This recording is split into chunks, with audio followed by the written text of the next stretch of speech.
What do you think of the ending? Ending first, I seriously thought maraming characters na madededs.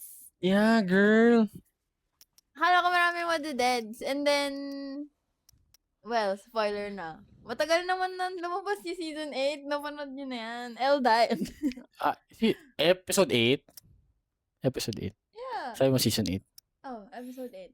Episode 8, the ending, Elle died. Quote-unquote, died. Basta she sacrificed herself, whatever. Okay. Siya lang yung character na nawala at the end. Yeah. Okay. Yeah. Sige, let's talk about... What do you feel about that? Okay, let's talk about it first. Debate what muna. do you feel about that? Sige. Debate muna. Debate. Did Elle live or did Elle die? Which theory are you subscribing to? Kasi if you guys remember dun sa episode na yon, there are like two endings. Elle sacrificed.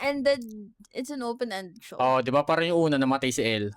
Parang yung Yes. yung yung nasira na yung wormhole, yung upside down. And then she died during the wipeout or whatever. And then yung second theory, yung theory ni Mike, na illusion lang siya. And then she managed to escape. And then she's far away with two waterfalls sa probably in Iceland. Kasi sa Iceland she knew. So, which one? Which ending are you believing? Well, happier ending yung kay Mike, obviously. Yeah. Do you believe in that, though? Kinda.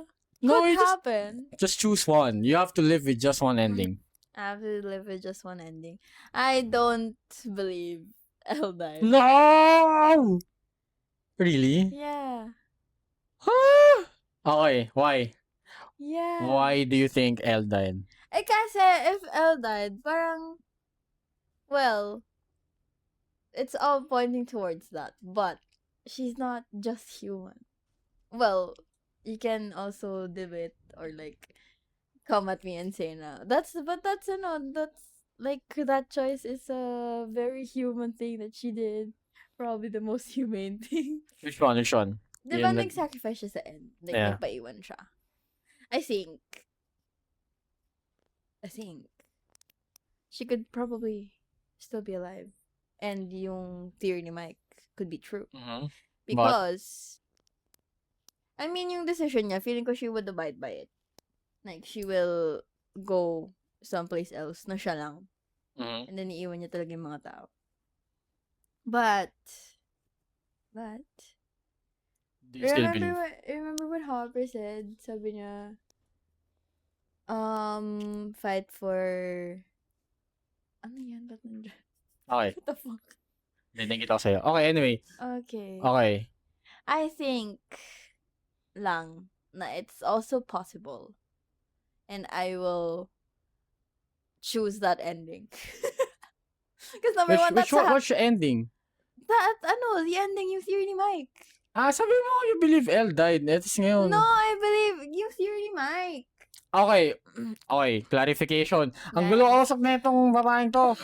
Okay. Di ba sabi niya, Elle died? Hindi! Okay. So, ulit, you're believing in... I believe in Mike's theory. Okay, klaro. Parehas tayo. I believe in Mike's theory. Yeah. But, I also believe na she really chose that decision. Like, she's going to leave Oo. all the people, the town, Oo. everything. She's going to leave behind. Oo. Ang thought ko dyan ay... Okay, number one, I also believe that Elle is alive. Okay, I believe. I'm part of Team Mike. I don't think Elle died. Kasi parang disservice siya sa... Parang disservice kasi na mamatay siya. Especially sa side ni Hopper. Correct. Ayun yung, Yeah. that's my biggest point. I mean, Oo. sabi ko, yeah, everything is valid and shit. And people can like say na that's probably the most humane decision she's ever made. Oo. Kasi that's for the greater good, whatever. But, parang that, if she really died and she chooses to die, parang na-nullify bigla yung buong arc nung being, Oo. being a human, as in Yes. a daughter ni Hopper. No, being as a human in general. Kasi Yeah, parang, yun. Parang, di ba, hindi. Kasi I meant, like, yung sinabi ni Hopper na, ano yan, fight for, well, TLDR, better life, whatever. oh, After all this yeah. chaos, di ba? Parang ano lang, that's a cling to life, di ba? Yeah. Parang, ano rin eh, parang throughout the series, di ba? Elle has always been the one to be not human enough. Oh. And then her whole arc throughout the series is to learn how to be human. Yeah, How yun to humanize herself despite of how to be a person, yeah, Jenner. despite of everything that she has experienced, everything that she is. Yeah. Parang yun yung whole arc niya eh. And then parang her friends, her family, her dad, si Hopper, parang it's always been about teaching her Living. teaching her how to live, teaching her na, you know what, carry natin yan. Parang, at the same time, you are one of us. You're not that Yeah. much different, even if she's very different. So, Elle dying is such a disservice to those characters. The service. Yeah, but Diba, that's parang, exactly my point as well. oh, tapos, wala lang, parang, mas narratively beautiful for me Mas kapag buo, buhay siya. mas buo yung arc ng character niya. Kasi 'di ba, yung ending, everyone had their closure. Yeah. Parang okay, after all that chaos, ganyan, ito yung nangyari kay ganito, kay ganyan. And then, what about Elle? She just died, ganun. Oh, parang there's no satisfaction to it. Like, yeah, nag-sacrifice siya. But, I mean, the sacrifice itself could it's mean good. many things, Yeah. diba? Especially for Elle kasi may powers siya. Yeah. But, she just died. Parang, so what if she dies? Parang, in all the other parang every other season, it's always been a threat kung kaya ba ni Elle yung threat, mamamatay ba siya. Parang, alam mo yun, it's just over and over and over lang. And parang it doesn't really add much to her character. So, narratively speaking, especially in terms of her character, I think malaking ambag na wala, she made her choice. Yeah. Kasi throughout her life, people makes her choice for her.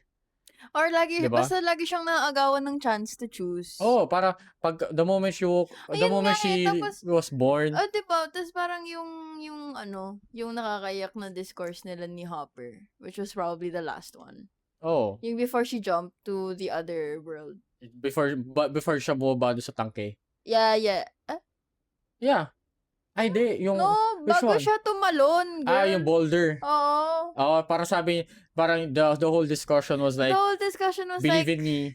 Oh, parang the point is, I'm your daughter, yes, but I'm not Sarah. She did not have a choice to make. I do, blah, I do blah, have a ganyan. choice. Yeah. So, that scene is like very powerful. Are you seriously going to tell me she just chose to fucking die? Yeah. Parang, kaya we believe in my theory na, you know what? She did not. I believe mas valid for me yung conclusion para dun sa character ni Elle. That she's alive. Yeah. Yun na yung yun na yung fight niya. Oh, parang, yun na yung fight niya na she chose to be alive. Yes. And, yun lang, alive lang. Yeah, her choice then to just continue her life far away. So that's also a compromise. Tsaka isn't it mas compromise. Isn't it mas I don't know, mas effective siya. Kasi she did both. She died for the people that knew her. Yeah. She lived for as herself. someone new. Yeah. So maganda rin, para siyang na-reborn, para siyang phoenix. Ganun. Kaya nga parang after all that chaos, 'di ba? Oh, gandang nun, phoenix kasi 'di ba, phoenix umaapoy. Tas if there will be a spin-off, malay nyo, pakita siya ulit. Yeah. Or confirm yun, 'di ba? But I think the brothers went the safe way. Or Yes. Okay. Next. Ayan, magandang next topic yan. Parang, what do you think? That's such a safe choice. Yun nga, parang that's one of my issues with the ending. Why isn't it a decisive ending? Well, feeling ko No, it's not a kasi, decisive ending, but like, why is it such a safe ending? Parang ba't walang namatay? They didn't hindi, take risk. feeling ko, ay, hindi kasi feeling ko, ganito. Feeling ko Ah, yung season 5. Kasi, we've been watching Stranger Things since, una ko, as in, first year siya. Ay, nung year na nilabas siya. yeah. Season You 1, you I watched live it. yeah, you live through Stranger Things eh. Ako Um, for context, I only started watching Stranger Things nung may season 4 nung na. may season 4 na. Yeah. Kasi Pa-end na yung season 4. akala ko patapos na yung Stranger Things. Parang last Supposedly. episode. Parang akala ko last season na yun. That's when I Supposedly. started watching it. So I didn't live through the seasons. Supposedly, matatapos na siya by season 4. Ayan yung feeling ko kaya it makes sense na they played it safe, kumbaga. Kasi season 5 is parang the confetti na lang for everyone who went through the Stranger Things. Kasi if they chose one side, parang but what about the 50% of my viewers? Parang Oo. Parang it's to Oo. make everyone happy. Kasi season 5 is parang the cherry on top, diba? Okay. Although narratively, it's the ending. Okay. But it's supposed to be ended. It was supposed to end on season 4. Oo. Parang na-extend na season 5. Oh. Whatever. And like parang let's give the people what they want. Totoo yan. Ako, nahati ako eh. Nahati ako. As someone who, parang, I have to, paano ba? I'm a fan. At the same time, I also like critiquing Because he's a critic. these like, And we like critiquing we like critiquing people. media, etc. People. So, parang may two sides, yung isa masaya, yung isa malungkot or galit. My first side, my critical side, would have wanted the Duffer Brothers to just take risks with the final season. Parang, di ba, throughout Stranger Things lifespan, it's always been this Lifespan? critically acclaimed series up until season 3. Parang season 3 is like, doon siya mas naging pop culture-ish. But like season 1 and 2, But still, season 3 is better than season 2. no! Okay, anyway, mamaya natin pag-usapan. But, Hindi ka na matandaan yung season. no! Okay, I just remember bitching for season 1 and season 2, parang that's the identity of Stranger Things. Small town. season 1 is indie. the identity of Stranger Things. Yeah, mamaya it's mag-rank. very much set on season 1. Okay, mamaya mag-rank kami. But, parang, I would have wanted them to take risks na I'm not saying kill someone for the sake of killing someone, but like, they had a lot of chances to kill someone off. And they did not kill anyone. Parang nung Even- episode 6 na episode 7 na parang wala pa rin wala namamatay. pa namamatay. Ano ba to? Yeah, Pero diba, I called it. Sabi ko, okay lang din naman if wala mamatay. ayun nga, yung other side ko. I'm okay with someone. I'm okay with no one dying. Even si Kali na namatay. She didn't really, Oh, yeah. parang namatay siya, tapos parang binawi na, ay, teka, nabuhay pa siya for a bit. Pero patay naman na But I talaga siya. really believe Kali is dead. Kali's dead. But, again, even if Kali died, Kali's not- dead, diba? Yeah. Even if, Siya counted. even that she's dead, parang she's not part of the main cast. Yeah, she doesn't count. Yeah, parang ang daming chance And for someone to die. I did not like her character. Kahit back in season 2. Oh, parang, I didn't like her character. Sobrang extra. Ganun. pero it's good that they brought her back. Just Yeah. because she's gonna be a loose thread eh. Yeah. Oh. So, medyo smart that they brought her back. Oh. So, yun. But, Correct. again, pares tayo. We think the ending was too safe.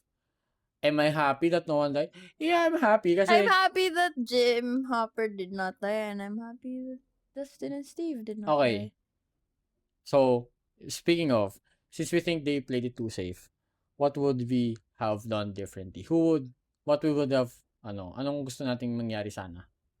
Sa last Okay. season. At least ending-wise. Ending-wise, What would you have wanted to happen? I'm really okay with no one dying. Really? Talaga. Yeah. Okay, I'm not a fan of... I have some, reservations. There's some people, Siguro, wait ako kasi isa lang yung gusto ko baguhin sa Oh. ending. Feeling ko, I would have wanted Elle to parang have a ending na, as in decisively good ending.